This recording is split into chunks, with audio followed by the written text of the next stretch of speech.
తెలుగు రాష్ట్రాల్లో మరోసారి వర్షాలు మొదలయ్యాయి. వినాయక చవితి వేళ రెండు తెలుగు రాష్ట్రాల్లోనూ భారీ వర్షాల ముప్పు పొంచి ఉంది. ఇప్పటికే ఉత్తరాంధ్రలో వర్షాలు కురుస్తున్నాయి. బంగాళాఖాతంలో ఏర్పడిన అల్పపీడనం కాకినాడ జిల్లా ఉప్పాడ తీరంపై తీవ్ర ప్రభావం చూపుతోంది. వాతావరణ మార్పులతో ఉప్పాడ సముద్ర తీరం అల్లకల్లోలంగా మారింది. తీరంలో కెరటాలు ఎగసిపడుతున్నాయి. ఉప్పాడ నుంచి కాకినాడ గ్రామీణ వాకలపూడి వరకు రహదారి కోతకు గురై ప్రమాదకరంగా మారింది. రక్షణగా రోడ్డుపై వేసిన రాళ్లు కెరటాల తాకిడికి కొట్టుకుపోతున్నాయి. భారీ గుంతలు ఏర్పడటం వల్ల వాహనదారులు తీవ్ర ఇబ్బందులు పడుతున్నారు. శ్రీకాకుళం జిల్లాలో వర్షం కొనసాగుతోంది. బంగాళాఖాతంలో అల్పపీడన ప్రభావంతో రానున్న 3 రోజులు పలు ప్రాంతాల్లో వర్షాలు కురుస్తాయని వాతావరణ శాఖ వెల్లడించింది. ఏపీ, తెలంగాణలోని జిల్లాలకు తాజాగా అలర్ట్ జారీ చేసింది. ఆగస్టు 30 వరకు రాష్ట్రంలోని పలు ప్రాంతాల్లో ఉరుములు, మెరుపులతో కూడిన వర్షాలు కురుస్తాయని అంచనా వేసింది వాతావరణ శాఖ. పండుగ సమయంలో వరుణుడు వదలనంటున్నాడు. వాయువ్య బంగాళాఖాతంలో మరోసారి అల్పపీడనం ఏర్పడినట్టు హైదరాబాద్ వాతావరణ కేంద్రం ప్రకటించింది.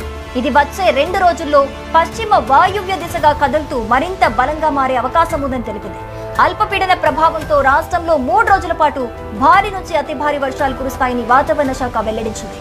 ఈ ప్రభావం కారణంగా విజయనగరం, విశాఖపట్నం, అనకాపల్లి, శ్రీకాకుళం, అల్లూరి సీతారామరాజు, కాకినాడ, డాక్టర్ బిఆర్ అంబేద్కర్, కోనసీమ, తూర్పు గోదావరి జిల్లాలతో పాటు యానంలకు మంగళవారం మధ్యాహ్నం నుంచి అలర్ట్ జారీ చేసింది. 24 గంటల్లో 20 సెంటీమీటర్ల కంటే ఎక్కువ వర్షపాతం నమోదయ్యే అవకాశం ఉంటే రెడ్ అలర్ట్ జారీ చేస్తారు. ప్రజలు అప్రమత్తంగా ఉండాలని అధికారులు సూచిస్తున్నారు. ఇక మంగళవారం జయశంకర్, భూపాలపల్లి, ములుగు జిల్లాల్లో అతి భారీ వర్షాలు కురిసే అవకాశం ఉన్నందున ఈ 2 జిల్లాలకు ఆరెంజ్ హెచ్చరికలు జారీ చేశారు. ఇదే సమయంలో రుతుపవన ద్రోణి ప్రభావంతో మహబూబాబాద్, ములుగు, వరంగల్, భద్రాద్రి కొత్తగూడెం, జయశంకర్, భూపాలపల్లి జిల్లాల పరిధిలో పలు చోట్ల భారీ వర్షాలు, ఇతర జిల్లాల్లో ఉరుములు, మెరుపులతో కూడిన 30 నుంచి 40 కిలోమీటర్ల వేగంతో గాలులతో కూడిన వర్షాలు కురుస్తాయని ధర్మరాజు వెల్లడించారు. అల్పపీడనం ఈ రోజు ఒడిశాలోని భువనేశ్వరం దగ్గర తిరుగుతూ ఉంది. దాని వేగం గంటకు 34 కిలోమీటర్లుగా ఉంది. ఇది 27వ తేదీన భువనేశ్వర్ తీరానికి దగ్గరే మళ్లీ దూరంగా వెళ్లి తిరిగి 28న మళ్లీ ఒడిశాకి ఉత్తరంగా కదులుతూ బాలాసోర్ దగ్గర స్థిరంగా కొనసాగే అవకాశాలున్నాయి.